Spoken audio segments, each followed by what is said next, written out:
বিয়ে করবো না। কথাবার্তা বলার সময় একটু ন্যূনতম হুঁশটা রাখো যে কখন কি বলতে হয়, কারে কি বলতে হয়। আর আমি জানতাম এই বাড়িতে আসলে এই ধরনের কথা আমার শুনতে হবে, এই জন্য এই বাড়িতে আমার আসতেও ইচ্ছা করে না। আর আমি এরকম কোনো কাজ কখনো করবো না, তুমি আর এসব নিয়ে চিন্তা করো না। ওর কথায় সেদিন আমি বড় একটা ঝড়ের পর শান্তি অনুভব করলাম, কিন্তু হঠাৎ মা ফোন দিছে।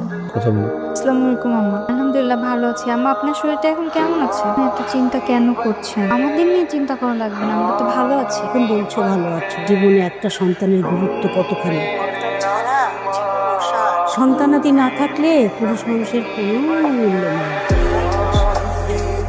তোমার কি সেটা ভালো লাগছে? শোনো না, তুমি তামিমকে একটু বোঝাও, তুমি বললেও রাজি হবে, আর একটু বিয়ে করুক। না না আম্মা, এটা আমি পারবো না। এটা আপনি কি কথা বলছেন? আমি ওকে হারাইতে পারবো না। আপনি আমার সংসার ভাঙার কথা বলছেন? অন্য কাউকে বিয়ে করবে আর আমি ওকে রাজি করাবো? এটা কখনো হয়? পারবো না আম্মা। সেদিনের পর থেকে আমার শাশুড়ি, ভাসুর, যা সবাই আমাকে আর তামিমকে নানাভাবে বোঝাতে শুরু করে। তো আমার স্বামীর শক্ত অবস্থানের কারণে ওরা কেউ সফল হয়নি।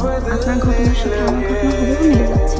আপনার ঘটনার সাথে আমার ঘটনা হুবহু মিলে যাচ্ছে। আপনার স্বামী তো অনেক ভালো, অনেক সাপোর্ট। আমার স্বামী নিজ ইচ্ছে অন্য কাউকে বিয়ে করতে যাচ্ছে। তারপর কি হলো? হসপিটালে আমরা আসতেছি আমরা। বোন আমার, আমি জানি একটা মেয়ের জন্য এই ডিসিশন নেওয়া অনেক কঠিন, তারপরে একটু বোঝার চেষ্টা করো। তুমি কি চাও মা মারা যাক? তাই বলে আমি আমার স্বামীকে অন্য কারোর হাতে তুলে দিতে পারবো না। তুই কি আম্মাকে মেরে ফেলতে চাস? তাই বলে তার মনের বিরুদ্ধে গিয়ে কিছু করতে হবে না। তুই অন্তত একটু বোঝার চেষ্টা করো। তুমি তো তামিমকেও বোঝাতে পারো। তোর কারণে এটা কোন ধরনের কথা ভাই? আমার কারণে কেন হবে? তোমরা সবাই মিলে যে আমার মেয়েরা ফেলতেছো। আশ্চর্য, মানুষ প্রয়োজনে বিভিন্ন সিদ্ধান্ত নেয় না। তুই আমার ছোট সন্তান, আদরের সন্তান, মাকে তোর একটা ছেলে মেয়ে দেখতে যাইতে পারে না? এটা কি তার অন্যায়? মাকে আমি এভাবে মরে যেতে দিতে পারি? তোর একজন কথা বল, সিদ্ধান্ত নে, তার জন্য অন্তত শুনে থাকবো। লাইফে এরকম একটা সিচুয়েশনে পড়বো আমি কল্পনা করি। আমাদের দুজনের হাসি খুশি জীবনে হঠাৎ করেই কেমন যেন নিস্তব্ধতা নেমে আসলো।